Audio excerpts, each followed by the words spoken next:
I'm grateful that you could make time to join us. The details now. The Accra Regional Police Command says it has arrested 215 suspected criminals in its recent targeted operation. Now, the operation follows a billion van attack which led to the killing of a policeman and a woman on Monday, June 14 at Jamestown. Now, the pig farm robbery and the killing of a 43-year-old man and the Honeysuckle Forest Bureau attack and shooting. Let's hear from the Accra Regional Police PRO, Ifya Tinge, on the swoop. The Regional Police Command, Accra, has embarked on what we call an enhanced operational exercise within some locations in Accra. And after the 3-day comprehensive exercise, we have been able to arrest 215 suspected criminals in locations such as Kolebu, Tesano, Amasaman, Nima, Dansoman, Abokobi, Accra Central, Teshi, Madina, Bachona, Jamestown, Osu, and also Lakeside. And among the 215 suspected criminals, 17 of them were women, and the age range were between 17 and 52 years. Though this particular exercise forms part of series of exercises by the command since the beginning of this year, this particular operation was part of efforts to fight violent crimes, especially street robberies and drug peddling in Accra. And most of the items or exhibits that were retrieved include wrapped narcotic substances, sharp implements like machetes, screwdrivers, and any other offensive weapon that can be employed in the use in facilitating criminal activities. And also the police also intercepted some mixtures of concoction which were laced with narcotics substances, and also we also retrieved some tramadol. The operation also targeted and impounded 168 motorbikes, which is believed to be used in facilitating the street robberies we see these days on the streets of Accra. The arrested persons have been detained and undergoing various levels of screening for possible connection to recorded crimes under investigation. The Regional Police Command would at this point remain resilient and assures members of the public of their continued support in providing credible information that will also help the police in crime fighting activities and also stemming the ties. We are in touch with the Accra Region Police Command and will bring you details, especially on the screening of these suspects. Now, 3 other persons have been rounded up in a swoop at several targeted locations in Walewale and Wulugu. The suspects include a notorious drug peddler, Yakubu Saibu, who was arrested in his house in Moshi Fongni in Walewale with bags of substance suspected to be marijuana. The operation comes ahead of the arrival of President Akufo-Addo and his vice, Dr. Mahmoud Bawumia, to the region tomorrow. The Municipal Police Commander, DSP Cosmos Awe, confirmed that the suspects currently in custody were being processed for court. There's more in the following report. The operation was conducted by personnel of the counter-terrorism unit and the military in more than 5 notable criminal hideouts and hotspots targeted and raided by the armed men. In Wulugu, the operation was conducted on the Walewale-Bolga stretch of the N10 highway, also known as the Tamale-Bolga highway, where until now, robbers had been targeting tomato sellers traveling to Burkina Faso and other neighboring countries. In Walewale, the operation was carried out around the cemetery area and in the Moshi Fongni neighborhood, a notorious criminal den in the town. The police commander, DSP Cosmos Awe, who led the operation, gave further details in an interview with JoyNews. It is part of our planned activities for us to conduct these operations at targeted areas. We have some flash points where the hubs of criminals who we believe are part of the people who are committing the crimes within the municipality. And we started this thing previously along the Wulgu stretch where we visited some communities. So yesterday was the time for this Mosifon area, which is the cemetery, and it is a hub of youths who used to patronize that place to smoke and cause a lot of troubles. So we launched the operation there yesterday, and between the hours of 1500 to 1700 hours, yes, we hit the grounds and were able to gather few of them, some few people, about 12 people, including one guy who was escaping from the team. But we managed to chase and caught up with him. And from our investigations, he was the main supplier of this India herb. So he led us to his house, and then into his room we conducted a search, and we were able to retrieve 2 sacks, that's mini sacks, like fertilizer sacks, of dried leaves suspected to be Indian herb, which he confirmed, yes, that is his business he has been dealing with. So he was brought to the police station, cautioned and charged, cautioned and put before the court this morning. So he is currently before court. At least we can get some remand for him, then we'll continue from there. The security personnel also marched through the principal street of Walewale in an exercise dubbed Operation Show of Force ahead of the coming of President Nana Addo and his vice Alhaji Mahamudu Bawumia to the region. DSP Cosmos Awe said the exercise was to indicate to the general public their readiness to fighting crime and maintaining law and order. As part of our operational strategies, that it fosters the unity among the forces. It builds the collaboration between the forces. We have the military and we have the police. And even the police, we have the national and special anti-armed robbery team. We have the Walewale, that is the local police. And we have the military. This exercise brings all these 3 units together. It fosters the unity, and it will build the unity for us to be able to work together and fight the crime.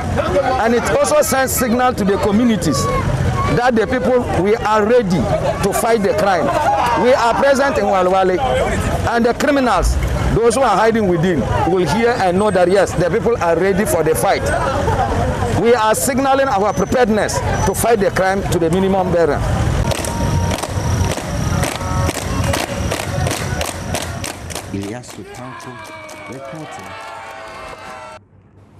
Correspondent Ilyasu Tanko with that report. Thankfully, we've been joined by DSP Cosmos Awe, commander for that area you just saw in that report. Thank you so much for joining the program this morning. And let me find out first from you how preparations are going to receive the president and his vice.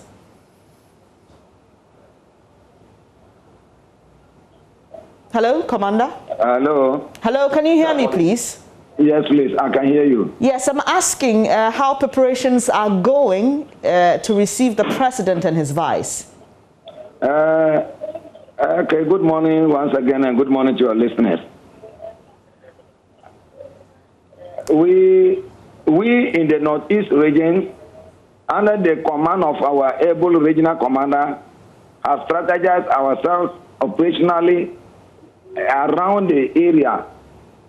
We have already received the president yesterday and is currently in the Upper East region. So far, everything is all right. We are working hard on the ground. We have strategized and we are ensuring that everything possible is going to be done according to the security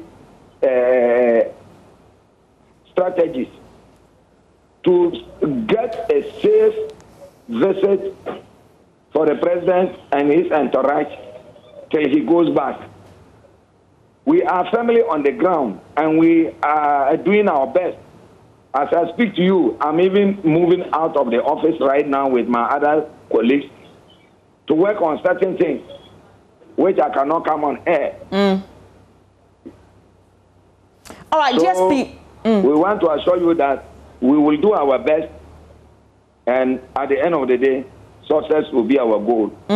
So beyond the president's visit, what is your command doing to ensure general security in the area? The impression being created is that these activities are being done because of the president's visit. But I know we have a lot of audience in the Northeast region. What's the guarantee that this is going to continue and they're going to have you as visible as you are now? I can say not for the president's visit alone, because the visit is so important for we Ghanaians. That is why we are saying we are doing this because of the president. But even before the president's visit, we have embarked on several operations. We have an operational strategy. Combine myself, the National Special Anti-Armed Robbery Commander, and the military detachment here. We have embarked on a series of operations to make sure that we raise the bad criminals out of Walewale. Walewale has been in the news for some time now, till my arrival here.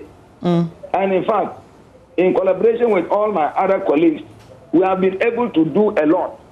And right now, you can bear with me that things have come down. And we want it to be more, less than what is happening now. We want Walewale to be safe for the people to be able to go about their businesses.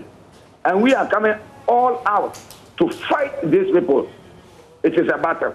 And we're going to win the battle. Okay, so you've mentioned the soup, which you did recently, but one major crime that happens in the Walewale area is highway robberies. And a lot of people will have threatened, they won't travel, they won't use that route and all. What's been done to deal with the problem of highway robbery?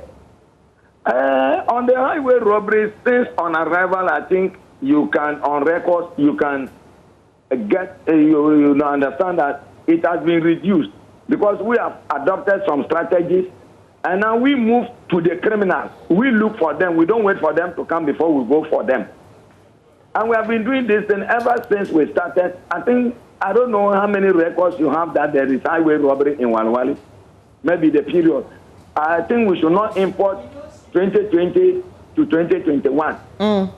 Because this 2021, we have promised and we said, Walewale, that bad name of highway robbery must be ceased. And we have done our best, and we are still doing the best. And we will ensure that this highway robbery will cease. And we have been escorting these buses, all commercial cars, the main highway from Tamale to Bolga. We escort them and hand over to Upper East Operations. And then Alergu Road, we escort and send them to Gambaga. Though we have challenges with some of the commercial drivers who don't want to respect the police to stop. But we are doing our best. We are still educating them. There is a need now. We have decided to block them around the Gwai station here so that we can escort them very well. So that they see us, they know that this police stop. We group them before we escort them to the next town. Because the robbers are coming from the villages, the communities, through with motorbikes where cars cannot access. And that is our one of the strategies we are doing now. So do you have the means to reach them where cars cannot access? We are doing something now which I don't want to come on air. Okay. Because they are, I'm sure they are also listening. Finally, give us a sense of general security in the area as we speak. The strength, is there strength or what? Give us a sense. What's the status of general security in the area? Oh, for now, everything is under control as I speak to you. Walewale is safe. We are okay, and we are on top of our job. Everything is normal for now. We appreciate your time this morning. That's DSP Cosmos Awe. He is police commander for Walewale. The president and his vice are expected in the Northeast region. And he's been detailing what the command has been doing and also assuring residents that their visibility will go beyond the president's visit. Let's head to the Upper West region now. And the Regional Security Council there has banned night transportation of subsidized government fertilizer to Burkina Faso. Now, the measures, among several others, employed to curb the smuggling of the produce to neighboring countries. 13,500 bags of subsidized government fertilizer valued at 1,620,000 cedis were illegally moved to Burkina on June 8. Chairman of the Upper West Regional Security Council, Dr. Hafiz bin Sali, has directed all vehicles carrying fertilizer to report at the Upper West Regional Coordinating Council for routine check. JoyNews' Upper West correspondent Rafiq Salam reports from Tumu. One major challenge faced by the Planting for Food and Jobs program introduced by government is the smuggling of farm inputs by accredited input dealers into neighboring countries, especially Burkina Faso. In fact, the Upper West region hogged the headlines for the wrong reasons for the sea of subsidized government fertilizer that were smuggled into Burkina Faso by some accredited government input dealers, prompting a visit by the Minister for Food and Agriculture, Dr. Owusu Afriakoto, to the region to put a lid on it. For me, I could cry. To be honest, I could cry that the government comes into power, brings such unprecedented opportunities for the poorest in society, and the little food that they put into their mouth, you take the food out of their mouth. How wicked can that be? And now Upper West region has this unfortunate title of the smuggling capital of Ghana. Yeah. 3 years after the visit, it appears some of the accredited input dealers have not turned over a new leaf. The farming season has barely begun in the region, and a total of 13,500 bags of the commodity valued at 1,620,000 Ghana cedis have already been smuggled into Burkina Faso, according to Upper West Regional Minister Dr. Hafiz bin Sali. Intelligence got to us that smuggling was taking place, particularly in Sesala West. But we got alarmed when we got information that on the 8th of June this year, about 45 Rhino trucks carted fertilizer, each carrying about 300 bags of fertilizer into Burkina Faso. Rafiq Salam joins us for more on this. Hello, Rafiq. Do we know if the drivers who cart these fertilizers have been complying with the directive since it was given? The minister issued a fiat a couple of days ago, and for now, the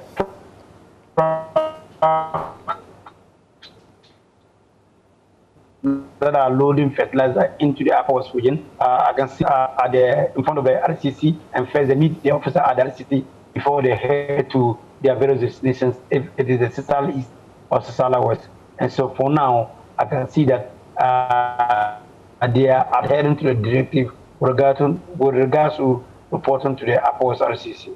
Rafiq, do we know if these people use unapproved routes as well?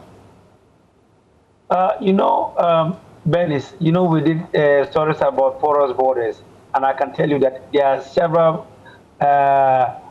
loopholes in the system. In the Sesala enclave, from the Tumu area up to Ahambele, about 200 kilometers, the borders there are porous, and so the most widely used place is the Sesala West.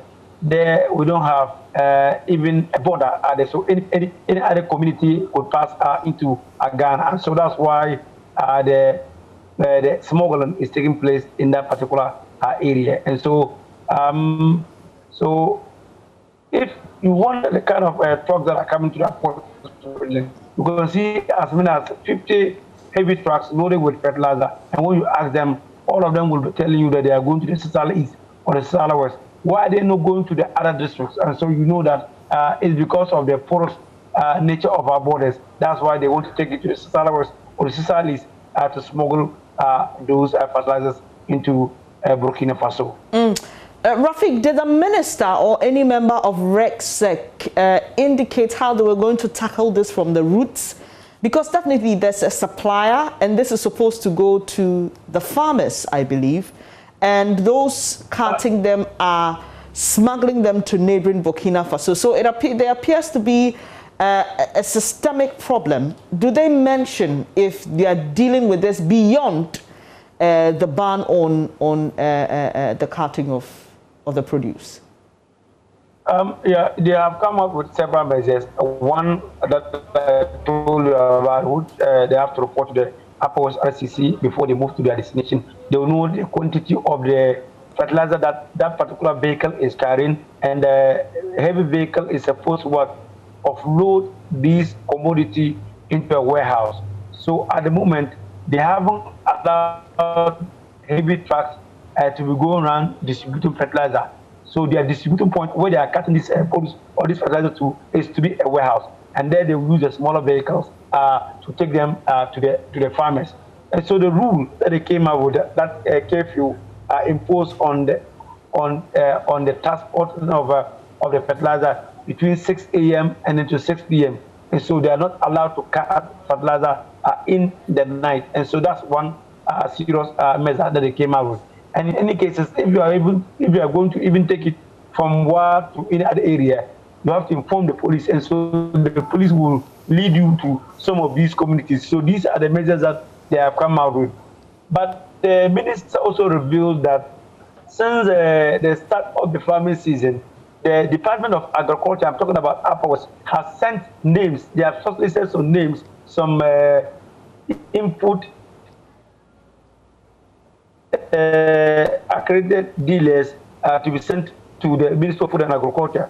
And on 3 occasions, that list has been rejected by the ministry. And so they are coming out with the first list because some of the people that had their names, or some of the dealers that had their names that were sent were already blacklisted by the Ministry of Food and Agriculture. And so the minister is having a new list. And so if you have any bad record or check history regarding the transportation of fertilizer in the port, those people, their names have been removed for now. But the difficulty that I don't think they will have in tackling this issue is that most of the people who are engaged in this illegal business, most of them are politicians.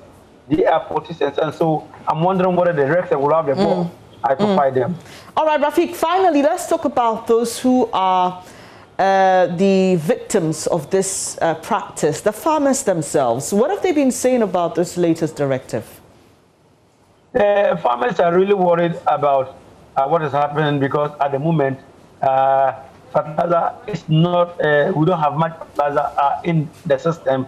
And so some of them were worried about the number or the sea of fertilizer that were carted out of the country. About 30,500 bags of fertilizer carted out of the country. In terms of monetary terms, about 1,620,000. And so they're not really happy about the situation.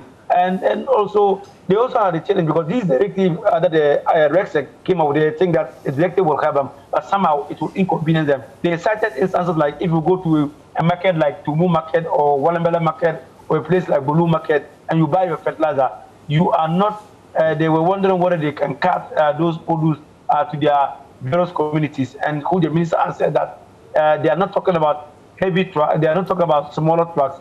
Heavy trucks are the ones that are not supposed to move in the night. But as for the small trucks, they will allow them to take them to their communities. But the farmers in the Upper West region, they are really deeply worried about it. And even the entire citizens here in the Upper West region are really deeply worried about the sea of fertilizer being carted out to Burkina Faso. Rafiq Salam joining us from the Upper West region, giving us details on the latest directive by the RECSEC in the Upper West region. We head to the northern region now, where there are heightened calls on government to fix a 100-meter stretch which has become a death trap. And this is after some persons escaped what would have been a fatal accident. The poor nature of the road has been blamed for several accidents, including one involving a pregnant woman. Eyewitnesses have been venting their frustration. We'll bring you that story later.